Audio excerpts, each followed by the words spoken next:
在这交房殿中静候着，真是惬意呀。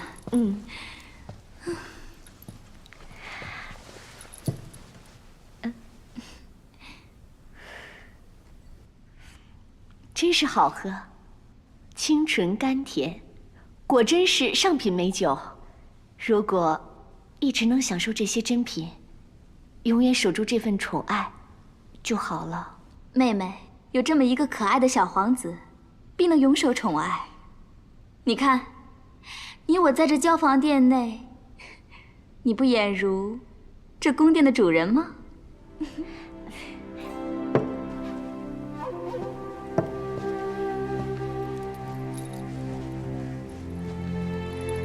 皇后宝座在这里，与这交房殿的大气交相辉映，以前都可望不可及，今日啊，终于可以摸一下这个宝座。原来宝座如此别致气派，不知坐上去又是如何呢？妹妹，不如试试啊。如果皇上不是将妹妹与皇后同室，又怎会宣你在这交房殿相聚呢？那你就赶快试试这宝座吧，啊！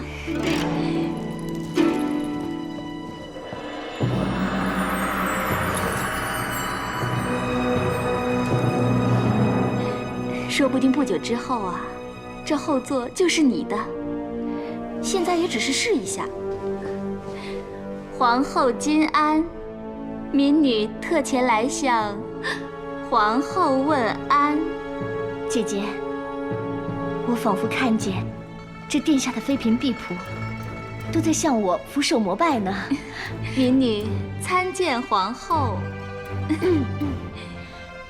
平身吧，王桑，你照顾皇太子刘弘有功，本皇后要封你为公主，10亿万户。谢皇后恩赐。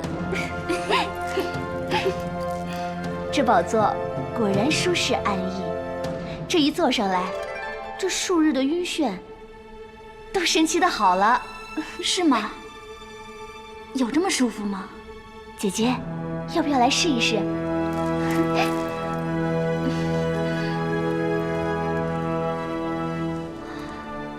姐姐万安。免礼了。今日我贵为皇后，得替皇上惩恶除奸。魏氏一族弄权跋扈，全部该死。卫青害死李广父子，处以极刑。那霍去病嚣张可恶，哼，先重打50杖，然后把他当众刨落。大胆！大胆刁妇！擅登后座，是何居心？跪下！陛下恕罪，民女并无僭越之心，只是一时无知，见没有人才试坐一下，以后再也不敢了。姐姐只是一时起了玩念，还请陛下恕罪。单凭一句玩念，就想拖这僭越死罪？以皇后之位来玩，对朕的重臣处以极刑是玩，刨落朕的大将是玩，难怪有人状告你们2人有谋夺后位之心。这一玩，就把你们的居心全都显露了。陛下饶命啊！民女真的只是一时好奇，见这宝座似能医治晕眩之症，所以才试坐的。荒谬！你把朕当作是目盲耳陈的昏君吗？朕一见你刚才那副嘴脸，就知道你的心思有多狠、多坏。宫中的倾轧就是由你这等人而起，你罪犯大不敬，绝不能饶。陛下，你休想再求情！来人，在，把此2人拖出去。王桑即刻斩首，王晏押回凤凰殿，等候发落。陛下饶命啊！陛下饶命啊！陛下饶命啊！妹妹，救我呀！陛下，放过我姐姐吧，我们是无心的，我们根本就没有想过要谋夺后位。陛下，放过我们吧！休要狡辩！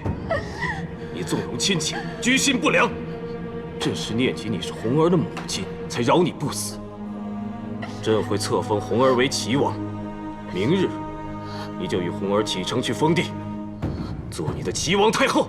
陛下，陛下，臣妾知道错了。拉下去！诺，走。陛下。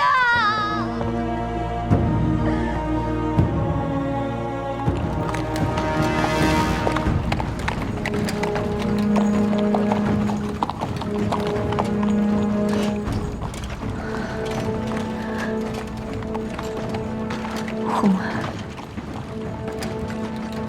王氏姐妹，敢觊觎你的后位，也敢将红儿抢夺太子之位，早早将红儿送去封地，才能避免一场兄弟纷争、宫廷倾轧的祸乱。但是陛下就要与儿子骨肉分离。身在帝皇之家，这种分离就必须承受。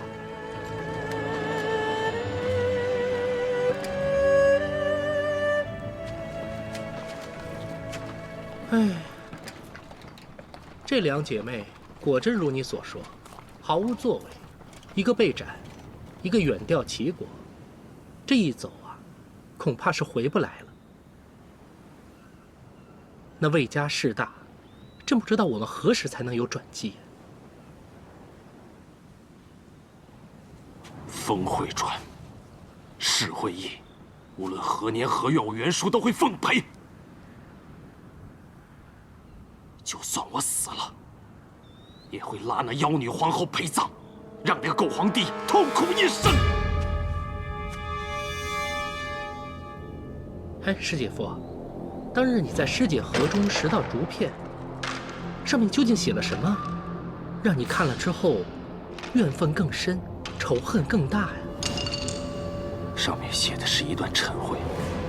师姐她曾去卜卦，卜了什么卦，得了什么谶讳？吕伯等兵，天寒无度，两情相隔，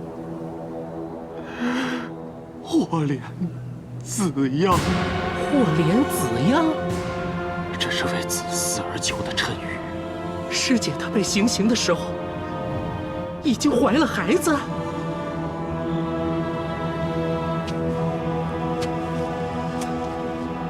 刘彻、卫子夫，你们不仅害死了我的主父，更害死了我们的孩儿。日中则增，月盈则亏。如今你们虽盛极，顷刻必为衰败。到时候，我会拉你们下来，摔个粉身碎骨，祭我妻儿！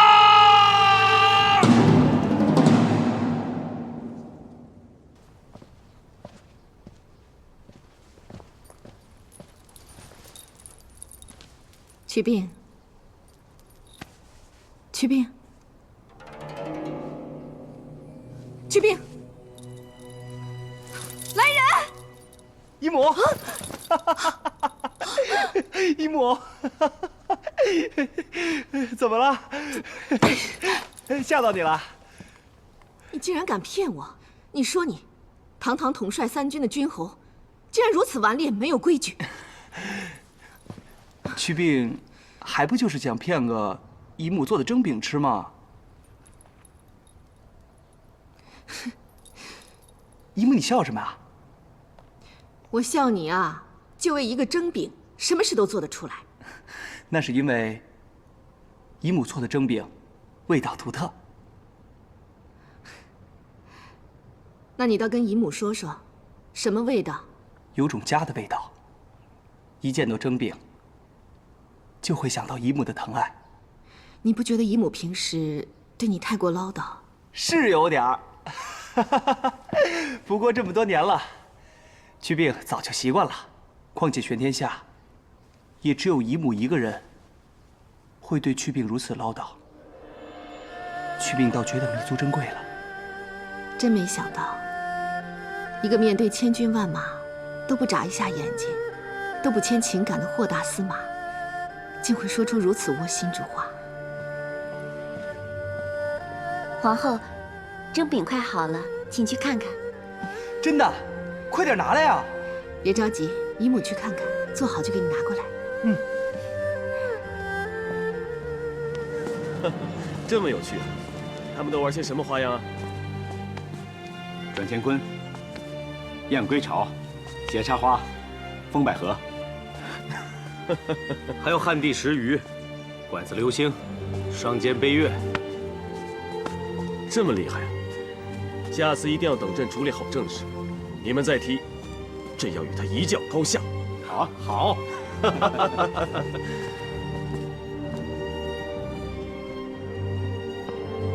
启禀，曲兵，曲兵，哎呀，起来了。哎，由他睡吧。曲兵，曲兵，皇上来了。曲兵，还不快起来向皇上行礼？参见参见皇后。免礼了。陛下圣安。免礼了。他方才装晕骗我，现在啊，该是骗你们了。霍去病，霍大司马，别闹了，一天装2次不腻嘛。快起来，好久没点都来了，正等着你呢。曲兵，曲兵，醒啊，曲兵，曲兵。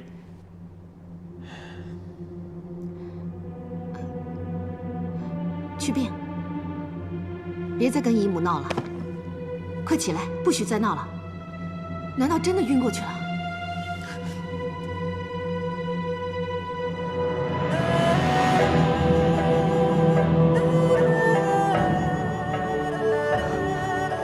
快传太医令！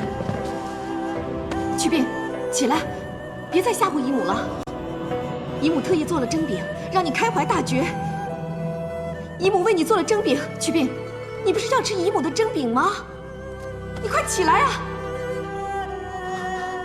不是才上供了什么镇灵丸、神芝吗？还不快去给朕拿来！诺，还有那个云香，有提神养灵之效，快给朕拿来烧下来！快！诺，霍去病，去病，朕命你起来！皇上下令要你起来，你赶紧给我起来！别吓我姨母好吗？去病，你快给我起来！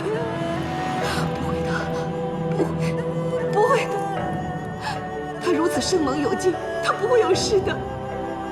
你答应过我，会当一个勇武有志、谦让仁德的统帅。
小时候，我见舅父穿着这身铠甲，指挥着千军万马，威武不凡，让我羡慕不已。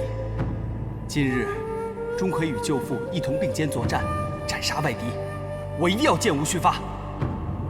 箭无虚发。我记得我上次凯旋后，你送我这个玉笏就这么说的。舅父，你还记得？你舅父说了，这玉做的笏容易碎，不能上战场。那就平时带着，显显大将军的威武。出征的时候就穿铠甲，我们一起上阵杀敌。好，一起驰骋沙场，报家安邦。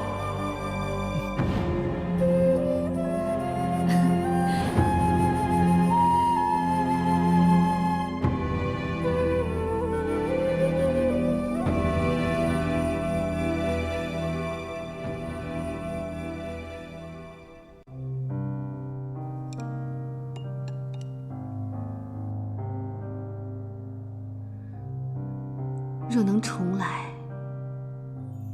一木一定每日每时每刻为你背上这征饼，不让你有任何昏厥的机会，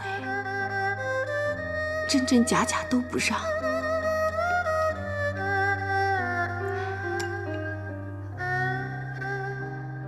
若能重来，姨母会在你每次出征前告诉你，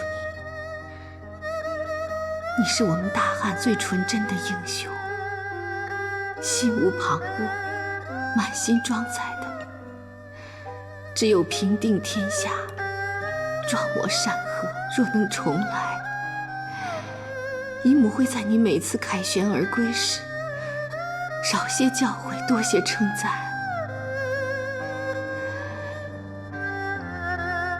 去病，你年少丰厚，风朗俱煦，姨母自豪不已。可姨母也担心你的朝夕安危。你意气飞扬，威震大漠，姨母欣赏不已。可姨母也担心你树大招风，飞来横祸。姨母并非要絮叨，只是太过在意。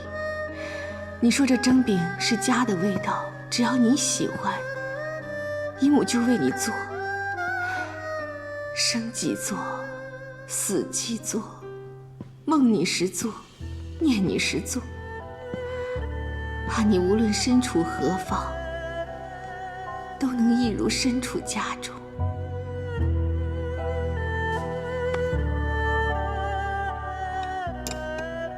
朕陪你一起。陛下，他还这么年轻，他忠心为汉，披肝沥胆，天和泰人竟让他盛年短折。若能让你舒坦些，只当这是天妒英才吧。这段日子，臣妾只要一闭上眼睛，全是他精神跳脱、机灵潇洒的样子。他只用了短短几年的时间，完成了别人一生都难以完成的使命，战功赫赫，必留名万世，此生无憾。臣妾却不得不抱憾，当着他，从来只有责备，没说过几句称许的好话。你责他，骂他，气他，怒他，他却心无芥蒂，足以证明他一直明白你的苦心。你以心待他，遇他如此；他以心待你，视你如母。他虽离去，但这份情谊永在。别再难过了，朕已下旨，命蜀国宣甲兵列队自长安至茂陵，夹道送别其灵柩，并命人将其墓中依祁连山模样铸造，以彰其破外敌、靖边患的战功。去病他一生，不贪慕功名利禄，偏爱边塞的广袤风光。陛下的良苦用心，臣妾感激不尽。去病墓中坐落于茂陵一侧，将来也陪在朕的身边，永远是朕最坚强的臂膀。这样让魏氏家族，让大汉子民，让后人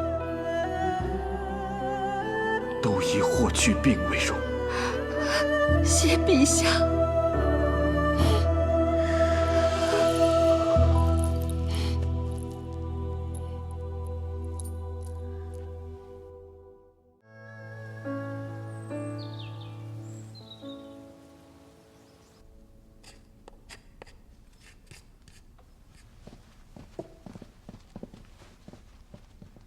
参见皇后。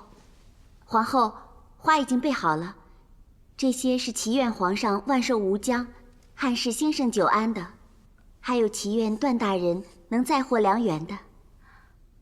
对了，那为他备了什么花？已经准备了桃花。还有，给陈皇后采了芍药吗？皇后要为她祈愿凤体早育，奴婢怎么会忘记呢？奴婢也另外准备了一些金蕊芍药，稍后送去长蒙宫，以贺她生辰。皇后，陈皇后差人来说想见皇后。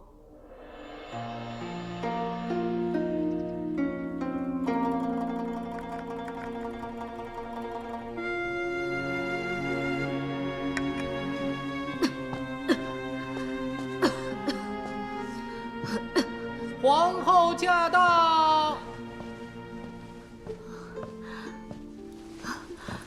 皇后万福。你身体抱恙，就不要多礼了。来，坐下。你可还好？身子有没有起色？这里有什么缺欠的，就跟我说，我派人给你送过来。谢皇后关怀，这里供奉如昔，并无所缺。至于我这身子，也就如此了。自从母亲撒手而去，我在这世上也没有什么牵挂了，只想早点随她而去。你怎么能这样想？窦太主有知，也不希望看到你这样萎靡低落。再过2天就是你的生辰，我想送些金蕊芍药来，也添喜气。谢皇后，你待我实在太好。母亲的丧事也多亏了有你，才办得周到体面。母亲死后，除了皇后，再也没有人来看过我，更不要提什么生辰了。想起当年我生辰之日，皇上亲自为我操办，举宫华灯结彩，祖母、母亲为我庆贺，我陈娇不可一世，呼风唤雨。可如今你呀，万事想开点儿。现在最重要的是要把身子调养好。怎么，哪里不适吗？要不要宣御医过来诊治？我这几年喝下的汤药，比吃下的饭食还要多，身子却越发衰弱下去。最近这几日更是。我知道我的时日不多了，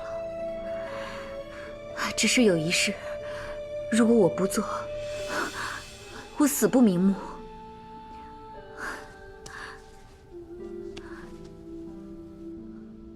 我只想在死之前再见皇上一面。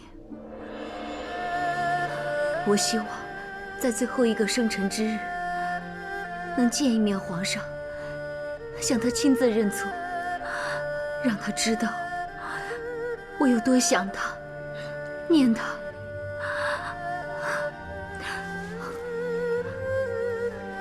皇后，这是我最后的恳求，求皇后把这悔旧书交与皇上。我知道，只有皇后你，才能让皇上了我心愿。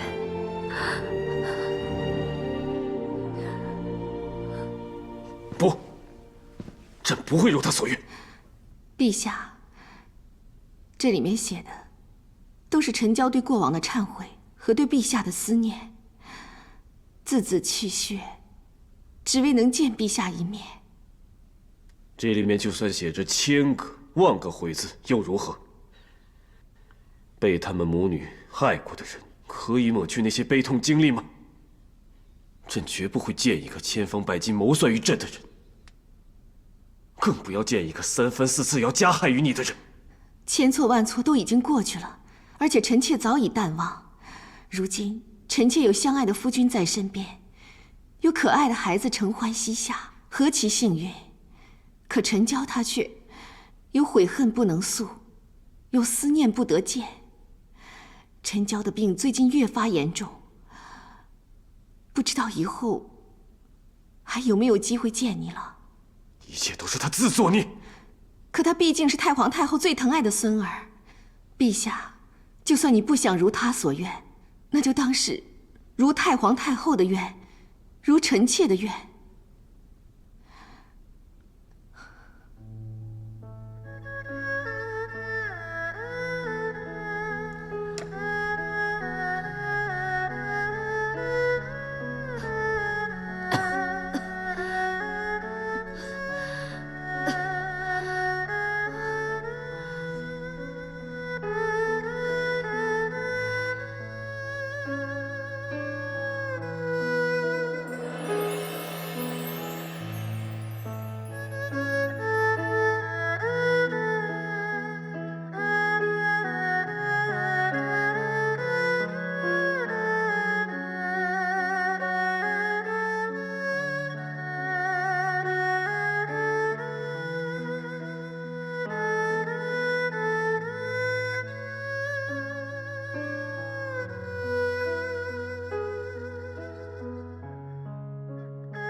就算你不想如他的愿，那就当是如太皇太后的愿，如臣妾的愿。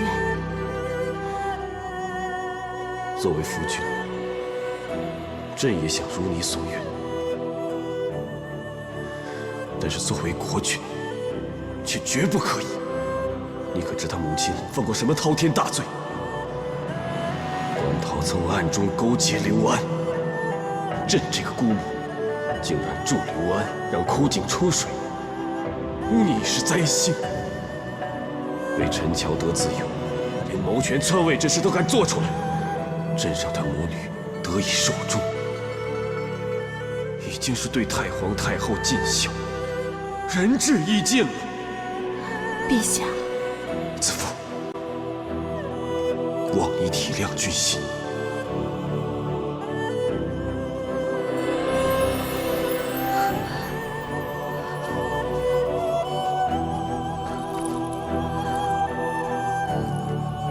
我先扶你进去吧。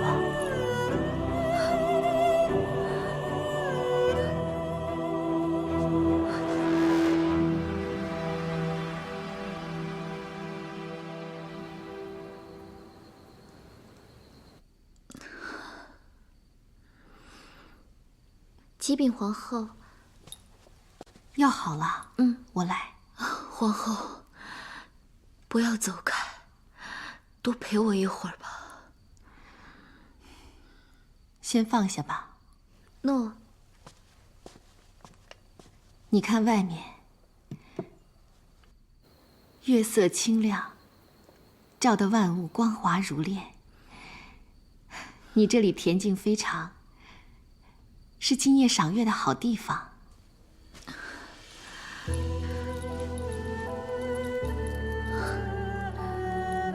想起当初，我瞧你一眼都不愿意，不料如今，却希望你陪在我身边。子夫对不起你，未能劝得皇上。我相信你已全力相劝。我也明白，皇上今生今世都不愿意再见我。罢了，我在这里等了这么久，早该知道结果如此。你不用替我难过，我只是作茧自缚罢了。皇上其实知你有悔意，只是皇上有他的难处，希望你体谅。你真好，什么都好，就是心太软了。你就没有想过，是我不安好心，假意悔改，利用你重返宫闱。我信真诚以待，必有善意相报。可是权欲熏心，你的真诚很容易被人利用。你可知道，你的位置有多少人觊觎？不能不防啊！后宫人多，心思难免疏逸，即使以诚相待，可总会有为权、为利、为君、为情而筹谋算计的人。谢谢你的提点，子夫也会谨慎防患。可是我始终相信，有为己欲而害人者，也有舍私利而愿意帮助赵颖者。诚心待人，必得天佑人助。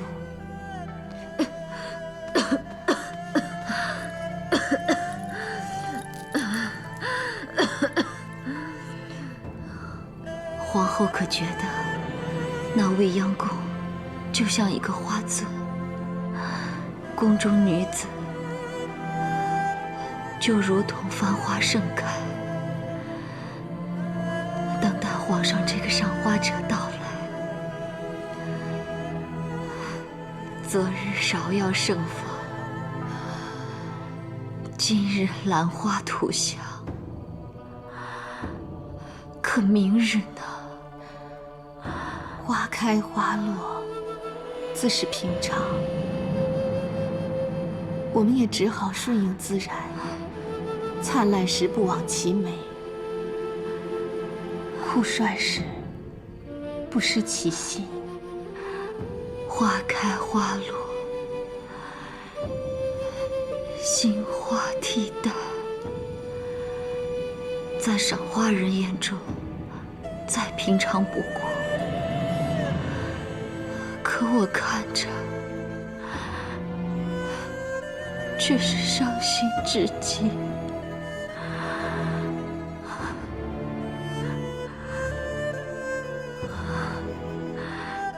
想不到，我陈娇最后是在贤后怀里。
曹襄盛年疾病，平阳公主定是忧心难过，望曹襄早日康愈，让公主安心。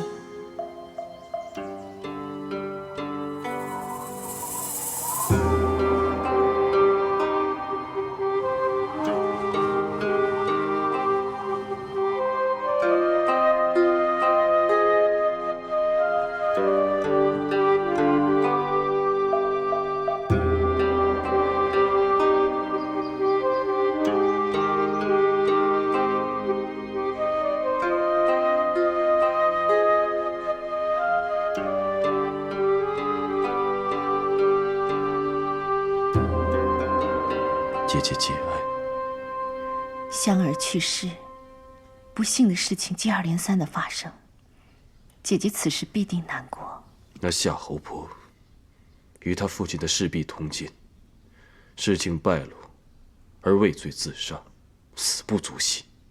反正姐姐与他已分了，只是姐姐将全部心思都放在儿子身上，却偏偏造物弄人，让他失去了依靠。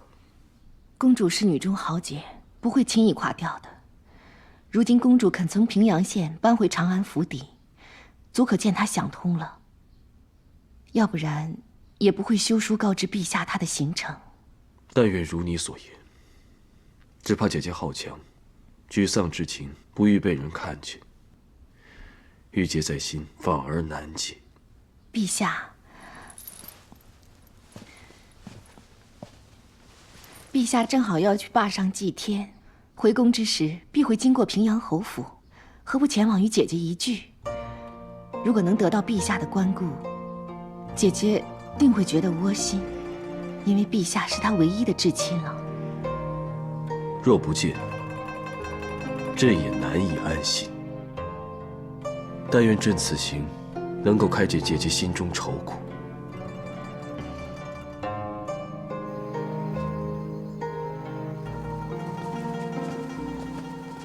恭迎陛下，陛下圣安，陛下圣安。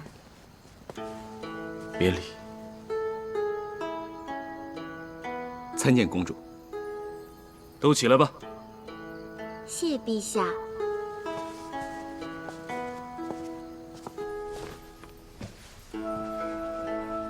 这几年，姐姐让弟弟好惦记。这几年发生太多事，知道陛下挂心于我，可我并非无坚不摧之人，历经太多生死离别，我也需要些时日静思。那姐姐如今作何打算？命由天定，事在人为。我不会再埋首于往昔，献身于困顿，任由它春去秋来，人去楼空。我依旧安享这静好岁月，笑看今朝。姐姐能看得开，那就好。久不见大将军，近来可好？如今外敌远遁，国泰民安，又有段大哥带皇上巡查各地，所以臣呢也可以专心地安排边关布防，训练新军。军务之外，大将军也应该好好享受你以半生血汗换来的太平盛世。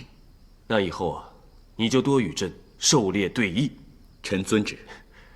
啊，姐姐既然回来了，就安顿在长安吧，与我们同享福音，也好让朕安心。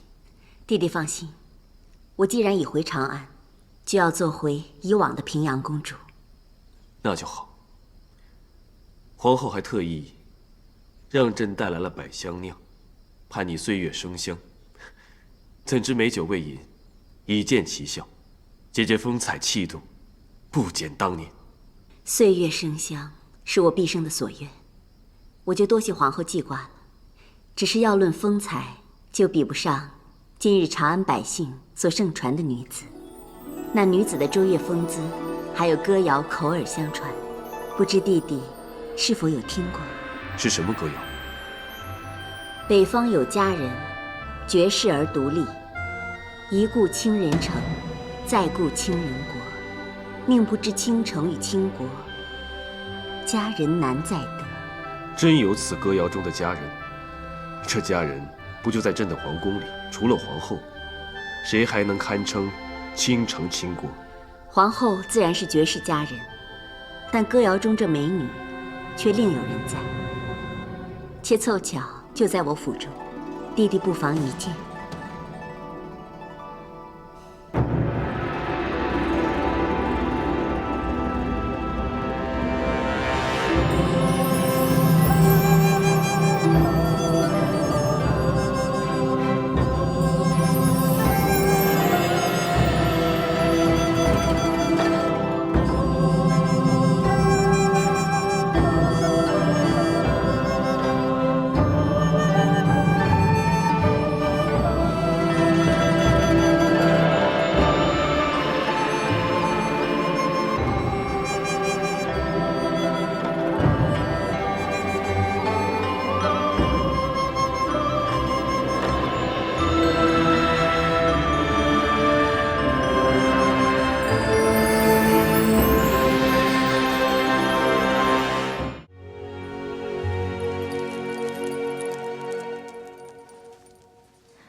怎么了？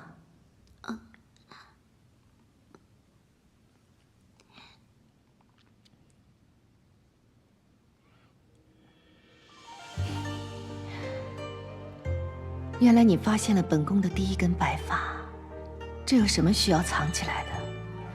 青春流逝，华发渐盛，本就无可避免，自当顺意而行便是。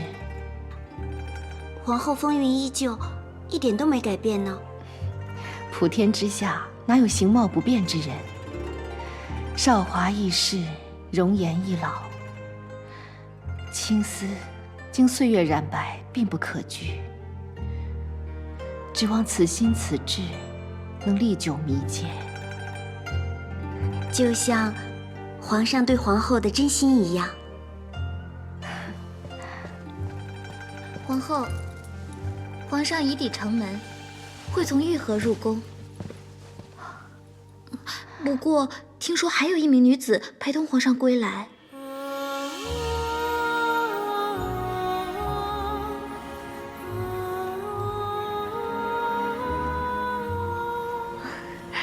真美啊！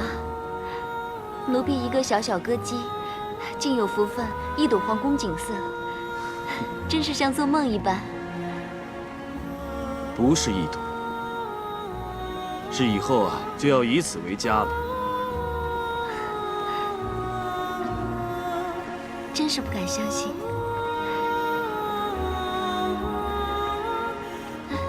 陛下，那座高高的是什么宫殿啊？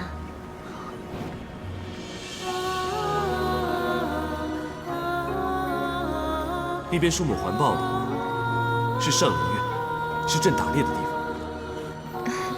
这边大殿是前殿，是朕上朝的地方。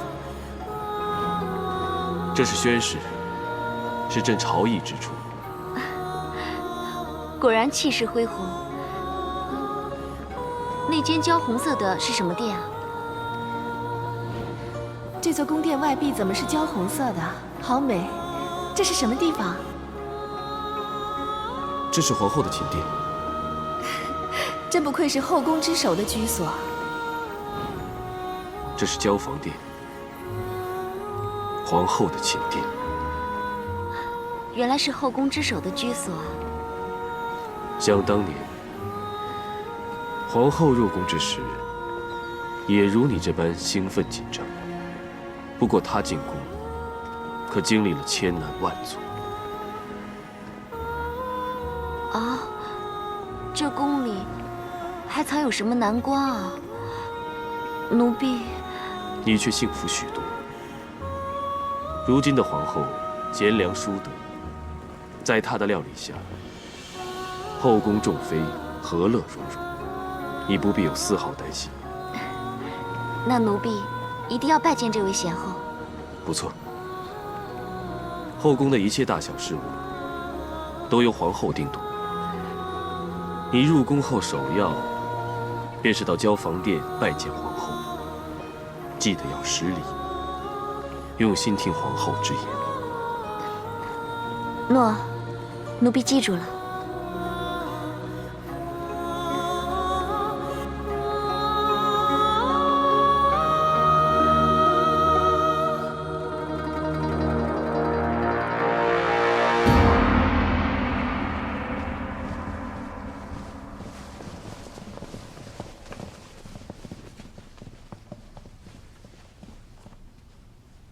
参见陛下。免礼平身。谢陛下。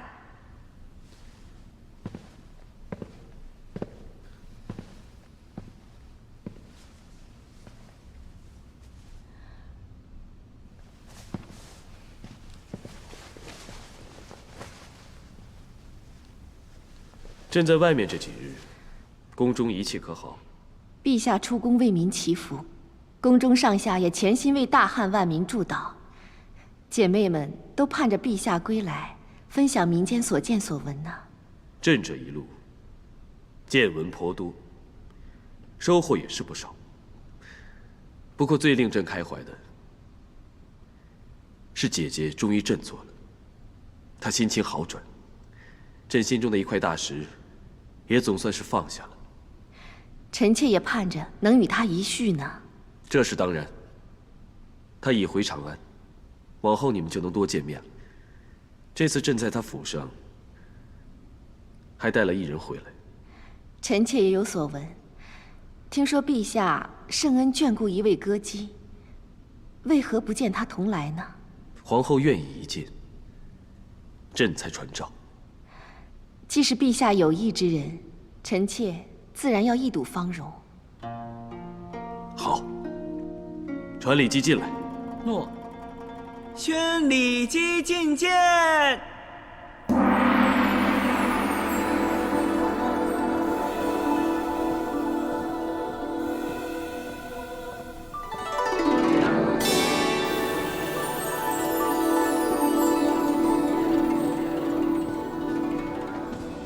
奴婢李氏拜见陛下、皇后，愿陛下圣安，皇后金安，也向众位姐姐问安。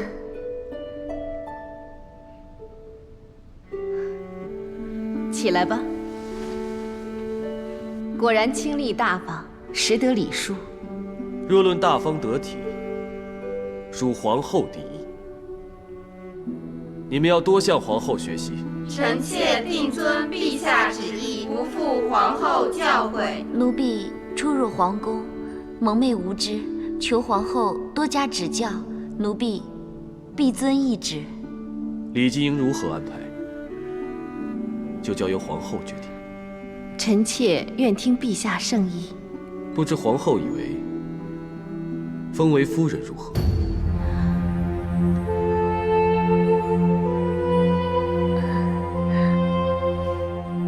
李姬如此清丽可人，谦逊守礼，深得君心，的确配得上夫人之号。只是一入宫便封夫人，暂无先例。李姬，若让你先为佳人子，可会失望？是有点失望，但奴婢蒙圣恩而入宫，已觉无限尊荣，又岂敢奢求其他？先为佳人子，让奴婢侍奉皇后，与各位姐姐学习宫礼，也是应该的。若去照顾先帝太妃的日常起居，又如何？奴婢谨遵皇后吩咐，照顾太妃之余，若许我在宣太后的殿中结尘除秽，以尽孝道，那就更好了。为什么？汉室不是以孝先行吗？可照顾太妃、打扫太后宫殿，就见不到皇上了。那也只能如此。既入宫，就应以宫中规矩、帝后心意为依归。能否得恩宠，只凭圣恩眷顾，不能强求。既然如此，李姬听封。还不下跪听封？李姬真意恭俭，纯孝谦让，按皇上旨意，封为李夫人。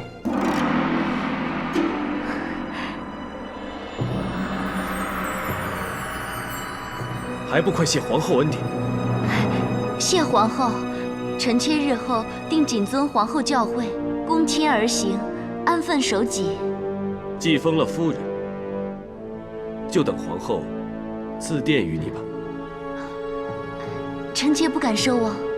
自你方才入殿，本宫总觉得这殿中暗香浮动，不如就赐披香殿吧。好，披香殿好。谢陛下和皇后圣恩。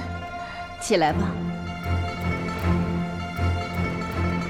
正妃日后要多照顾初入宫的李夫人，大家和睦相处，相互照应，一同侍奉皇上。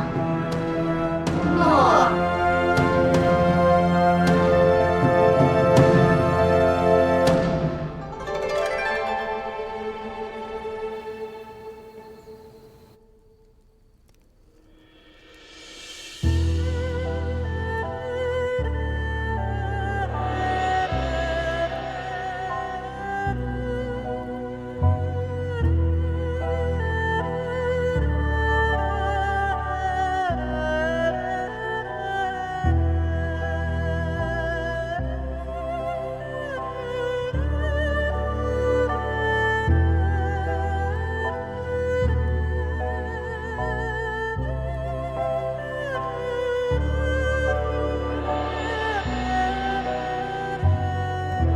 朕之前还颇为忧虑，不知带你入宫是福是祸。但既然上苍都如此安排，看来朕的决定不会错。子夫，你注定就是朕的女人。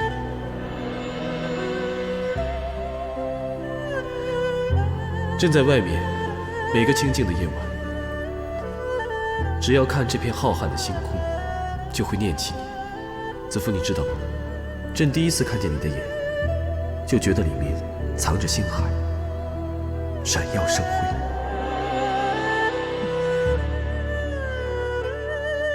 想什么？如此入神。陛下，别多礼了。这么晚了，陛下怎么来了？皇后的寝宫，朕不能来吗？可今日是李夫人。怎么了？以为朕一定会在披香殿吗？陛下心怀万千，子夫难揣圣意。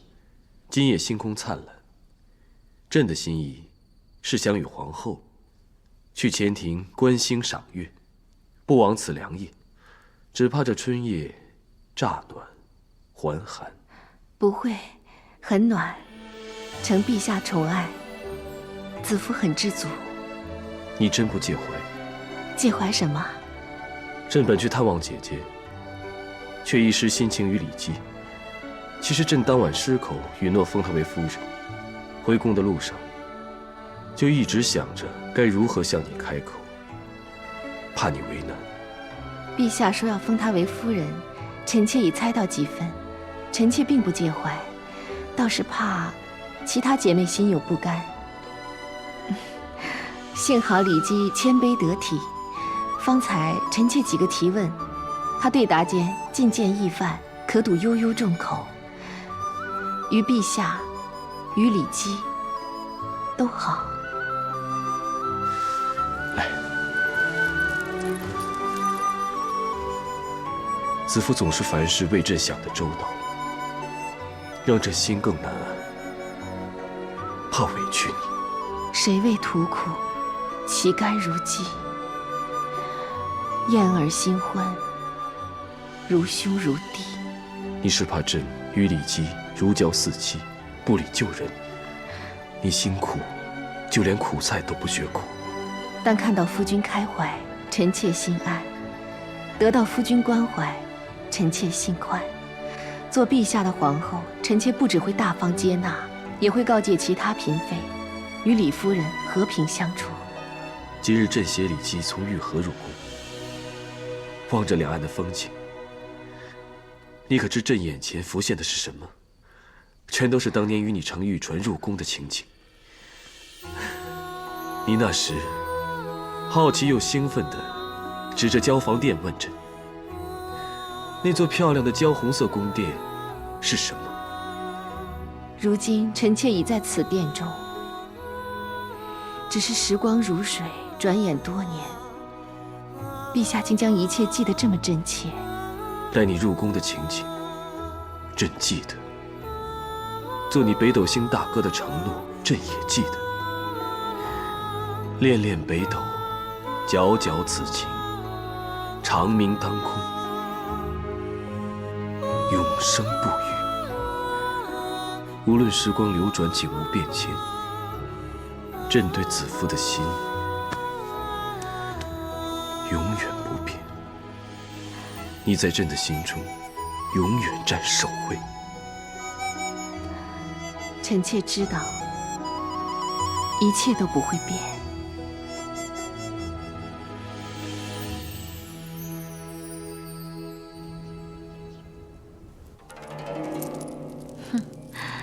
那个皇后，果然深得皇上之心。在殿上，皇上处处给她留面子。夫人一进宫就获册封，谁人能及啊？论姿色、年纪、舞技、音律、琴艺，夫人你可都是后宫第一人呐。那倒是。不过最重要的是，皇上已被我的肌肤之香深深迷住了。当夜，我只不过稍展媚功，他就答应封夫人赐宫殿，还赐给我各式上好的用品。这代表夫人已在宫中扎稳脚跟，独得帝宠。只要再生个皇子，管他是皇后还是太子，夫人都不用怕了。义父说过，对方盛世力强，我们一定要谦卑以对，不可太过嚣张。以前的艰辛苦练，不可功亏一篑。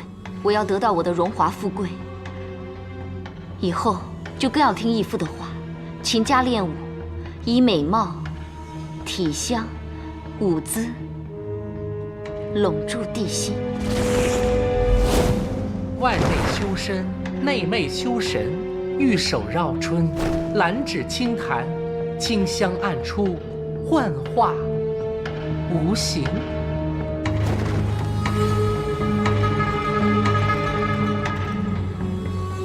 若不是我练出这奇香，教他这绝招，他又怎么能一出手就迷倒皇上？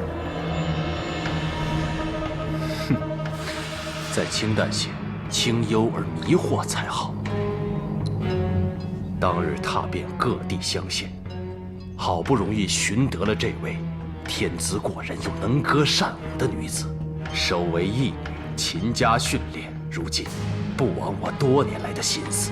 这次还要多亏我的媚术，一顾倾人城，再顾倾人国呀！我日以继夜授他绝技，处心积虑，养其风姿，等的就是这一日。这次真是天时难挡啊！要不是平阳公主要回长安，还不知道等到何时才能献美呢。不过，你怎么就能料定她会献里姬给皇上呢？哼，一个命揣的女人，不顾忌重施，再来一个上衣承宠，笼络弟弟，还能如何？恰好的是，她在途中又巧遇你的义女。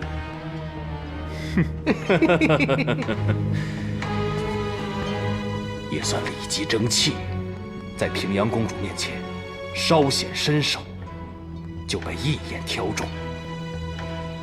平阳府既出了一个皇后，就是一块宝地，这样地利也在我手中。这个时候，我秘制的香粉和令她体内吐香的天香丸就派上用场了。那个皇上啊，被迷得神魂颠倒呢。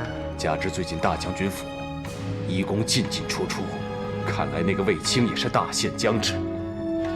有道天时不如地利，地利不如人和。只要卫青一死，卫氏一族清败，我就尽了天时地利人和了。时势利我，哼，我就不信我顺势而为，借势而上，还扳不倒那个妖女皇后，让狗皇帝痛不欲生。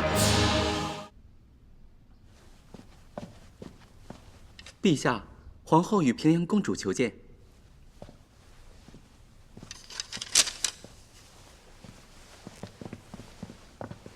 参见陛下。都免礼了。谢陛下。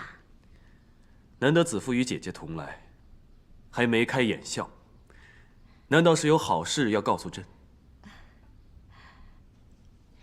臣妾想向陛下求一喜事，望陛下成全。哦，是何喜事？惊动皇后和姐姐亲自来求，看来朕是非应允不可了。臣妾与公主特来求陛下赐婚。公主与卫青两情相悦，如今孤寡，理应共结连理，互托终生，还望陛下成全。不可。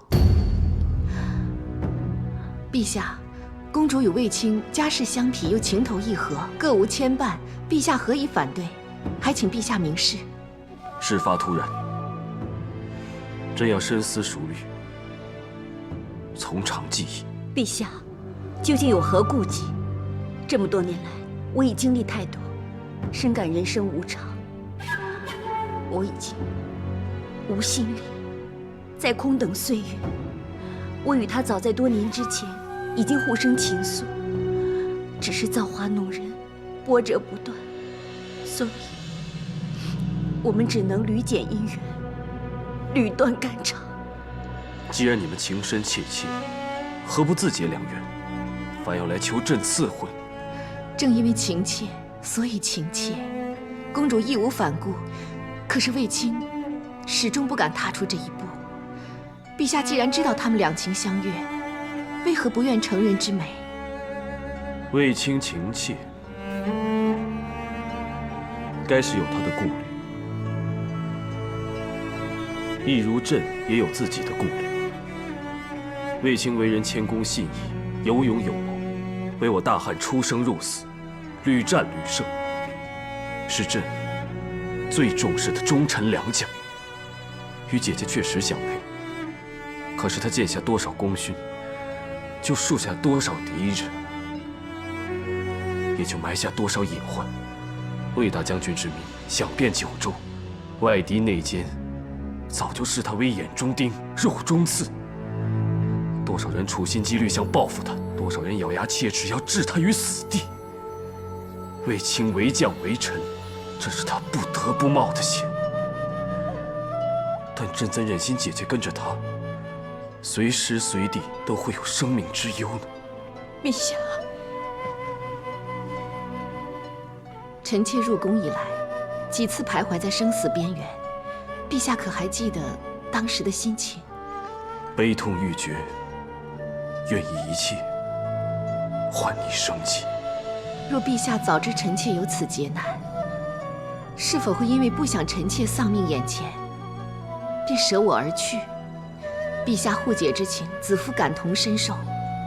可陛下亦是至情至性之人，姐弟连心，相信陛下定能感受公主与卫青情力波折，爱之艰深，不在你我之下。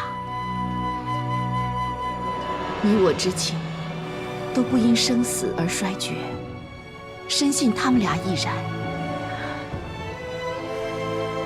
若陛下不予成全，我与他终无死别，亦是胜利，同样痛苦。不管前方有何危险波折，不管前路可走多长，我只想抛开藩篱，与他携手，共度余生。求陛下成全。臣妾请陛下以情念情，成全他们吧。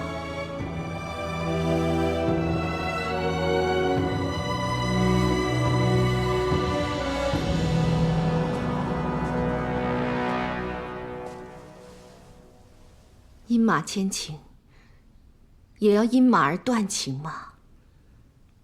姐姐，你知道了？公主已经向皇上求赐婚了。什么？公主的？皇上也已恩准。姐姐此次出宫来此，就是来传达皇上的旨意。公主对你情深一片，不要再辜负公主了。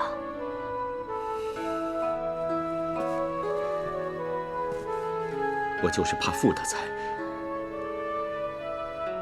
你每次出征归来，不是诉说边塞趣事，就是描绘大漠奇景，至于刀光剑影间的生死相搏，却鲜有提及。征战连连，伤病累累。姐姐不问是不想增添你心中的包袱，姐姐也只能暗暗祝祷，祈求战事早点结束。我知道，你的奋不顾身，既是保卫江山，亦是完成大哥建功立名的未尽心愿，更是以功勋权位保我后位。只是你可知道，我对弟弟也有期盼。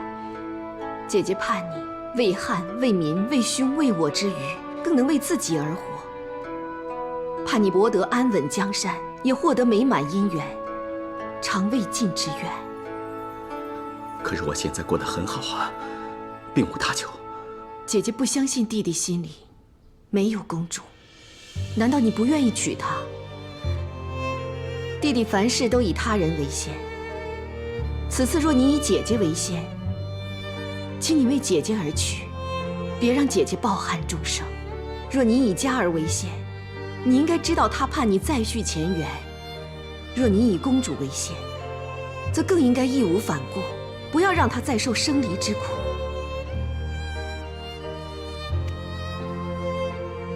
但姐姐最希望的是你以自己为先，别再违背心中之情。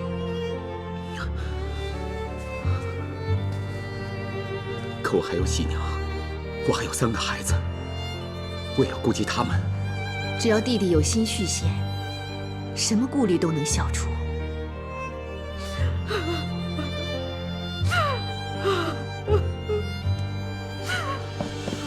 喜娘，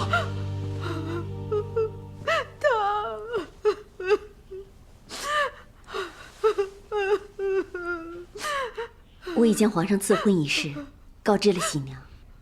什么？喜娘应是喜极而泣。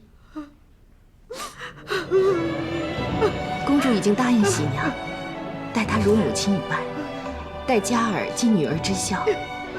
公主答应对3子视如己出。我还答应她保留大将军府的一切，包括特为沈家而制的这一家阁。我以后会亲自来烧书沉香。谢谢你。曾经是你许我种种承诺，如今我应该以承诺回报给你。以后无论是福是祸，我都要与你相携相伴，生死契阔，与子成说。喜娘，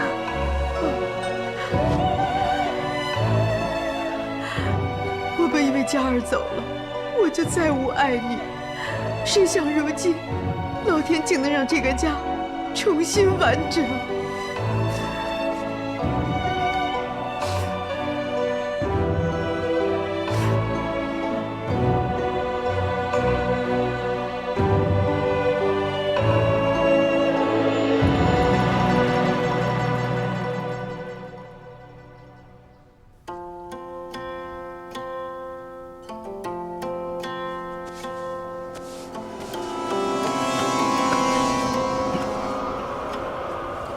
你的手法确实娴熟，经你的妙手按压后，朕觉得这肩痛舒缓不少。小人不才，谢陛下夸奖。我义父的手法当然好，臣妾的按压之术也全是义父所教。启禀陛下，议长者求见。哦，传。诺。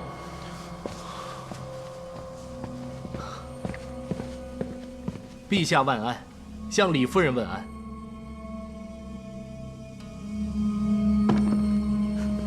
你一来，朕就知道又有口福了。皇后说，陛下近日常常周身酸痛，特命一寒做了这冰湖玉露，呈与陛下品尝，愿能以食疗身。冰湖玉露是橘子粒、荸荠以及雪梨，混入蔗汁，填入局中，在冰室冰过，能开胃解热，还有甘的清香，甘甜可口。好，皇后真是有心。大家最近都为朕的病痛费心呢。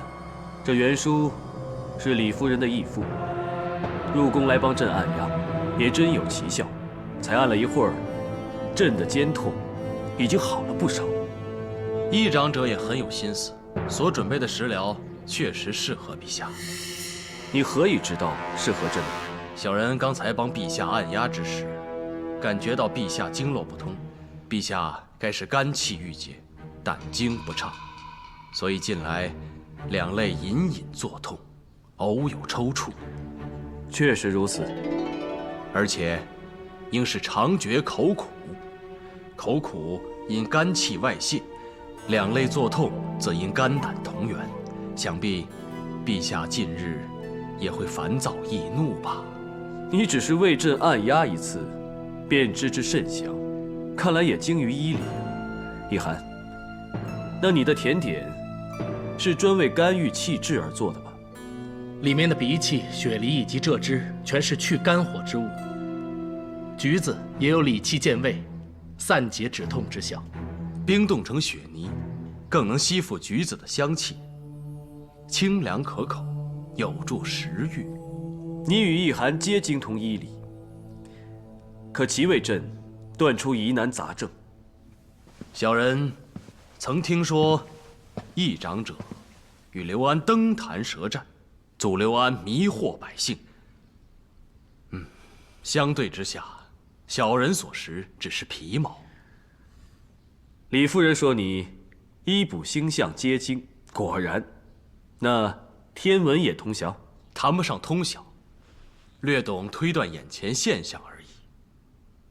小人常年观察得知，日旁现光环，必有三更雨。蚂蚁倾巢出，必引风雨至。上次小人就是以此预知有雨。若朕身边能够得到更多的能士辅佐，共抗天灾，大汉必会国祚绵长。但朕更愿天助我大汉万民。陛下有振民之心，天必大助啊！其实小人看来，不待陛下祭天，天已回应善心。此话何解？只因甲子日雷响，必五谷大丰。今日虽是甲子日，可是并未见有雷呀。陛下天子之身，天地万物俱在陛下手中。正如此刻，撼天雷响，震慑未央。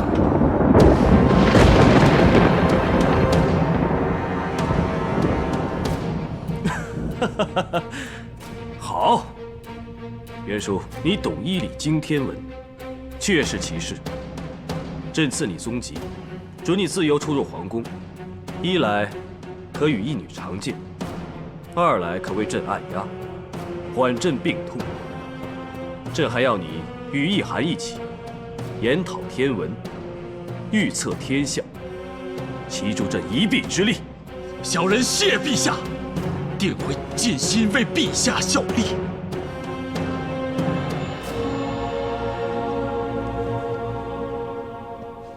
依易叔叔观察，袁叔在殿上一直暗中留意室外风云燕雀动静，应是心中早有计算，而且抓得先机，在撼天雷响之前发话，让皇上以为他是能够测天意的神人。或许选今日入宫也早有预算。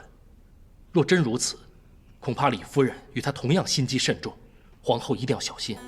有一次我与李夫人共奏，她的琴音纵横落逸，复跌繁错，大有弦音相逼之势，与她平时谦让之态截然不同。琴音透露心性，看来她本色也是奋力上爬，显露于众。不过她在人前一直谦恭守礼，从无犯错，本宫也不能单凭猜度而论断，只能以后多加留意。皇后说的是，看来把持后宫的分寸，皇后已拿捏得很好。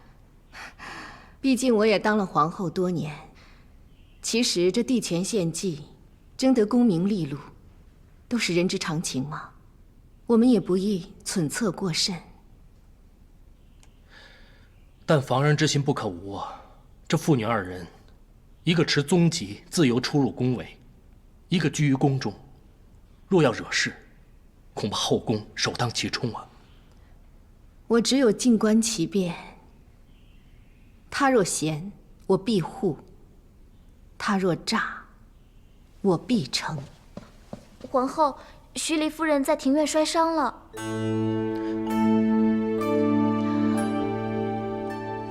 皇后驾到！免礼。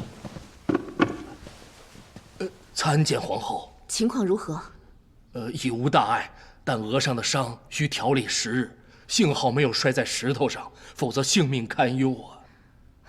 好，快去开房煮药吧。诺。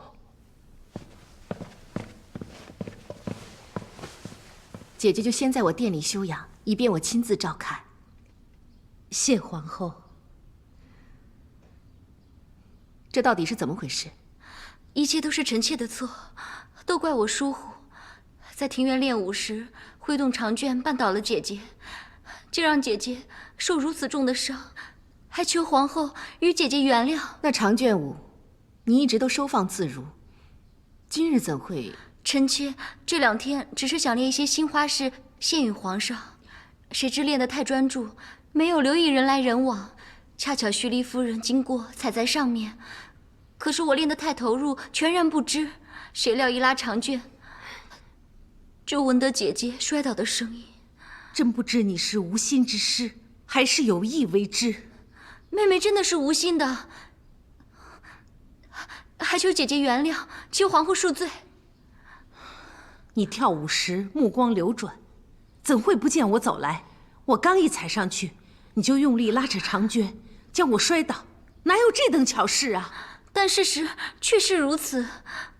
无论如何，姐姐终究是因为臣妾而受伤。皇后若要罚，臣妾愿领受。的确该罚。徐黎夫人受伤，无论你是有意还是无心，都难辞其咎。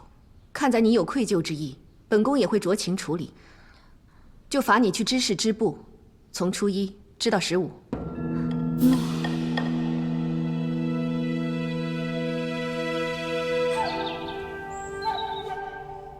要怪就怪你自己，沉不住气，时机未成熟就惹是生非，几乎把自己的本性心计全都显露于人前。但那徐黎夫人实在可恨，总是维护皇后，替皇后压我。我也是一时气愤，才出手教训。那你想要人留下口舌，说你恃宠生骄吗？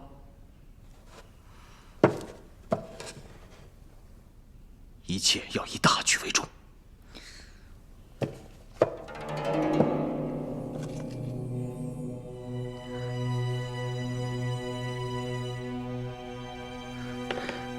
这几日再怎么吃天香丸，也是白吃。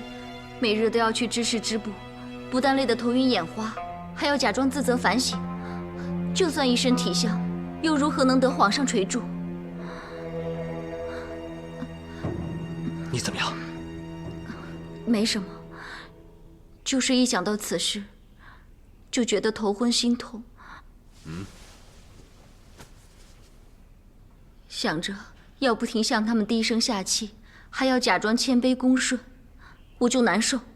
真希望早点高飞，到时候要拿皇后100倍偿还。放心吧，高飞的日子不远了。难道脉象流利不色之，如盘走珠，是喜脉。喜脉？我怀孕了，我很快就能生个龙翼高飞了。织布，我倒要看看现在是谁给谁织布。我现在就去告诉皇上，凭他什么责罚，全都免了。哎，慢着，知事一定要去，布也一定要织，而且要织得更操劳。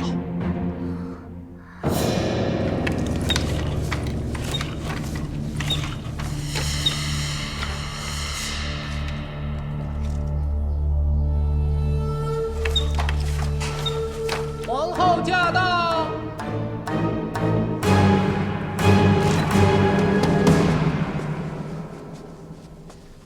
皇后晚安。起来吧。你急于求见，有何要事？臣妾想与皇后单独商议。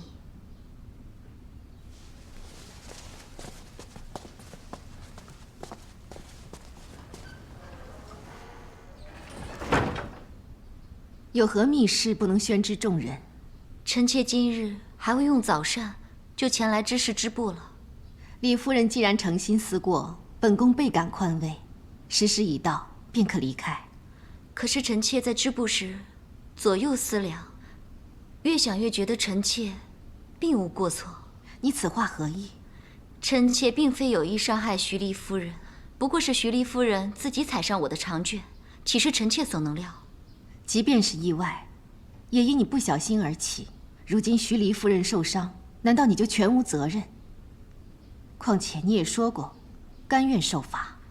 臣妾是感念徐黎夫人的不幸，才退让一步，自请责罚。但皇后掌六宫，该能明辨是非才是。明知臣妾无辜，怎能无理处罚臣妾？你要求见本宫，到底所谓何事？难道就是要用此等歪理巧辩，让本宫免你处罚吗？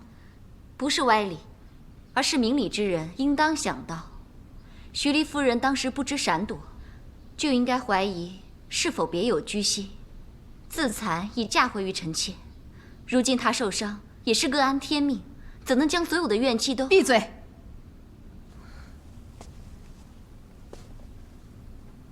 本宫本也宁信你是无意伤人，只叫你静心自省。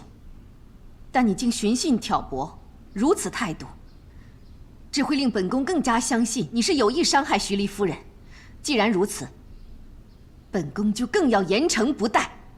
皇后想罚我，只怕日后，皇后你会后悔的。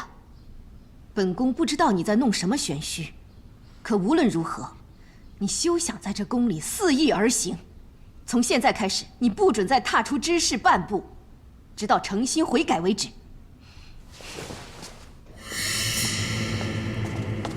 皇后，皇后，求皇后饶了臣妾吧！求皇后放过臣妾，与臣妾腹中的胎儿吧！皇后，我真的没有骗皇后啊！求皇后发发善心，让御医来看看臣妾吧。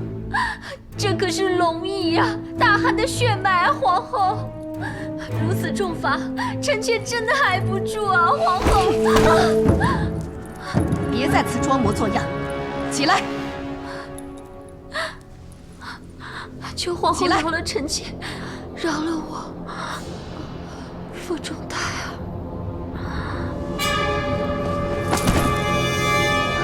快传御医！诺。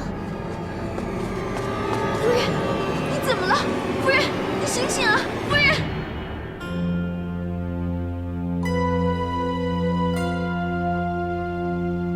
皇上驾到！参见陛下。都免礼了。怎么会突然晕倒？李夫人无碍，是怀了龙裔。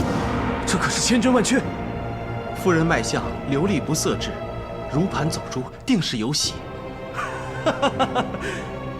有身孕了。好啊，你以后就好好休养，需要什么就让白明告诉朕。定要小心身子，别又晕倒了。夫人身子虚弱，不宜再过操劳。还不快去为李夫人准备安胎之药，让她好好补气养身。诺。来，皇后，是臣妾有罪。你这是做什么？皇后，求皇后饶了臣妾吧，不要让臣妾再去知事受罚了。臣妾真的受不住啊！你告诉朕，是怎么回事？皇后命臣妾受罚于知事，没有皇后的命令，不能离开半步。可是，你既然已经有孕，就不用再去知事，好好调养身子，但是也要记住，注意你自己的言行，才可以立得以育儿。可是皇后不是说，即便臣妾怀有龙裔，也一定要受罚吗？本宫何时说过这样的话？到底发生了什么事？当日臣妾因误伤徐黎夫人，自认有过，甘愿受罚。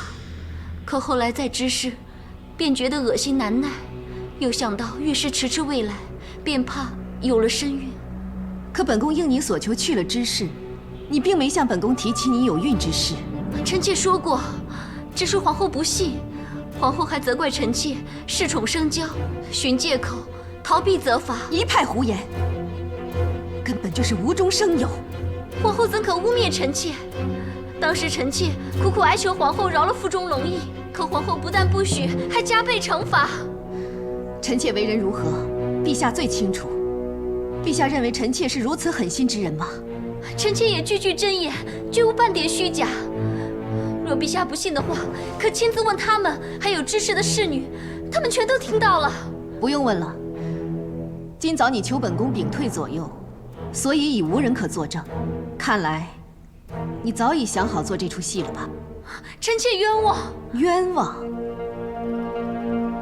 在知事里，你对本宫狂妄无礼，出言不逊。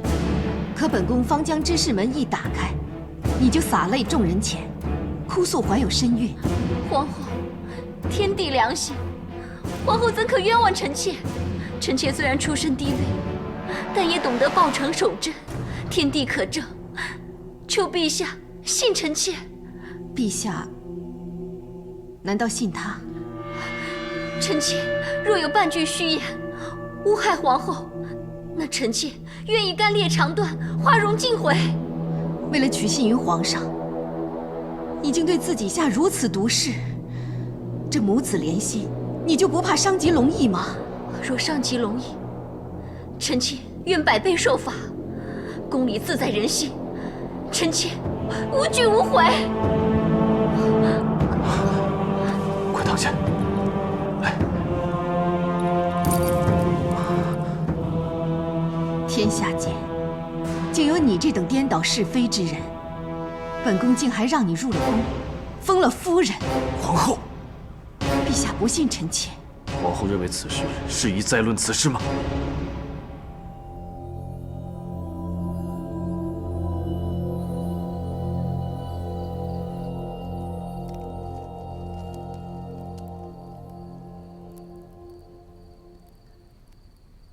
启禀陛下，皇后见驾。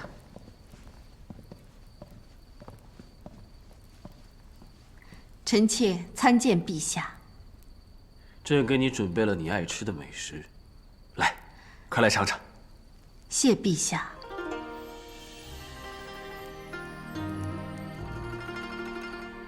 如何？陛下怎知臣妾最近戒吃辛辣？你的事，朕当然最清楚。以前啊，朕喜欢看你吃醋，但最近你好像是吃多了，腌的呀，就好像这梅子一样。若陛下是指李夫人受罚一事，臣妾自问公正无愧，只想有真相大白一日，不愿被人诬陷。子夫啊，其实你与李夫人只是误会一场。误会？我们二人之话矛盾相悖，只有一个人说的是真话，含糊不得，怎是一句误会便可草草了事？心有猜忌，言语冲撞，当然会有误会了。李夫人为护龙裔，难免会出言不逊，这个她承认了，朕也教训她了。陛下信她。你或许是为了徐黎夫人的伤势忧心，对李夫人生了偏见，朕理解。李夫人已说甘心受罚，转而又因事反悔，难免会引起你的猜疑，令你觉得她是找借口脱罪。陛下之意是说李夫人所言为真，反是臣妾怒火遮掩，没理会她的苦衷。反正事已至此，李夫人又正怀孕，不如为龙裔着想，就让她安心养胎，既往不咎，和气、和乐、和睦，都是皇后一直坚持的。子夫人怀此心志，若为龙裔，此事臣妾可以既往不咎。但李夫人的品行，陛下必须认清。过2日，臣妾就要同陛下出宫镇嫔，若无帝后管束，任由她在宫中横行，只怕此行臣妾会一路难挨。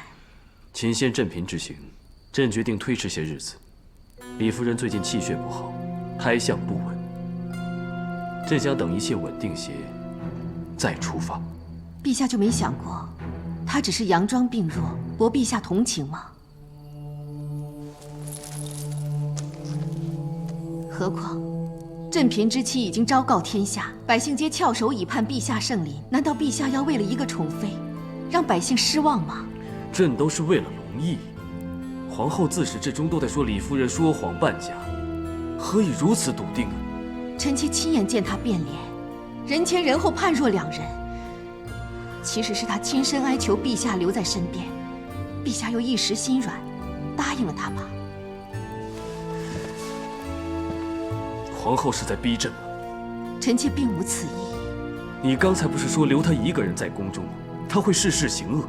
如今朕推迟振平，正好免你担忧啊。陛下为关怀子嗣，延期出发，骨肉情深，臣妾理解。臣妾不该勉强陛下，就请陛下让臣妾独自前往，将浩荡皇恩带给百姓。皇后一定要独往吗？朕只是说压后行程，你却偏要坚持出发。你就不能像从前一般温柔、体贴于朕？陛下，臣妾本以为这建议可以替陛下分忧，没想到却触怒龙颜。只怪臣妾当初不惧慧眼，错封礼机，误堕圈套。臣妾现在就回宫思过，静待振平之期，一时出发。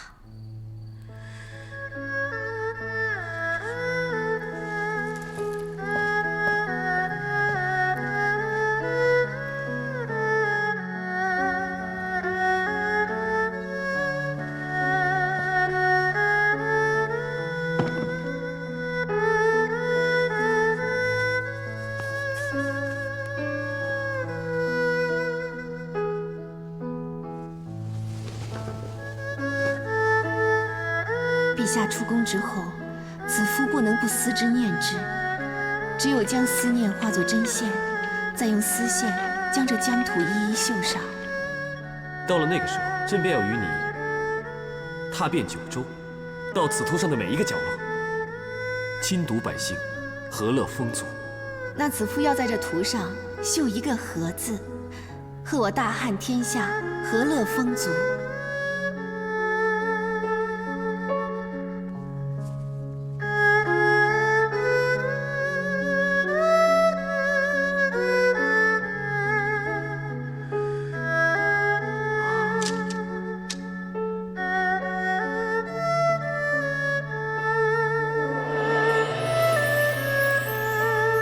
如今大汉天下，多数百姓已经安稳和乐。虽不是每个人都丰衣足食，但已是臣妾该兑现承诺的时候了。在这个图上绣个“和”字，那朕也要兑现承诺，与你踏遍这和乐天下。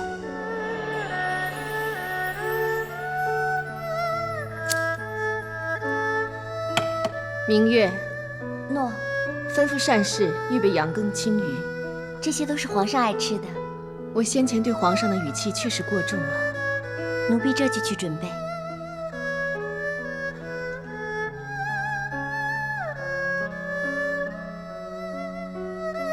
白明，小的在。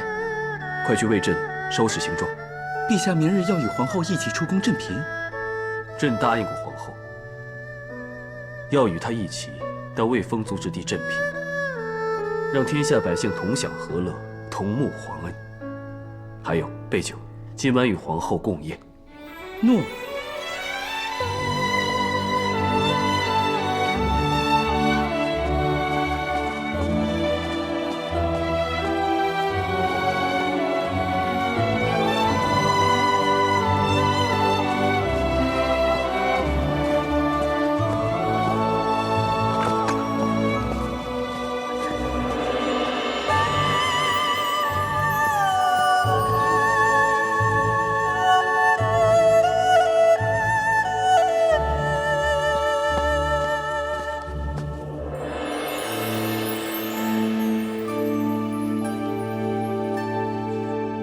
皇后，方才皇上的进士已经回禀，说皇上去了披香殿，又没交代何时回来。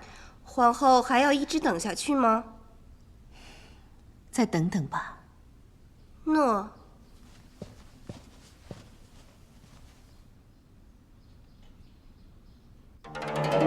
要不是遇见袁叔，还不知道你腹痛难睡。幸好义父找到陛下，若没有陛下守护，臣妾肯定过不了这关。没事的，放心，有朕在。臣妾好怕，求陛下别走。朕不会走的。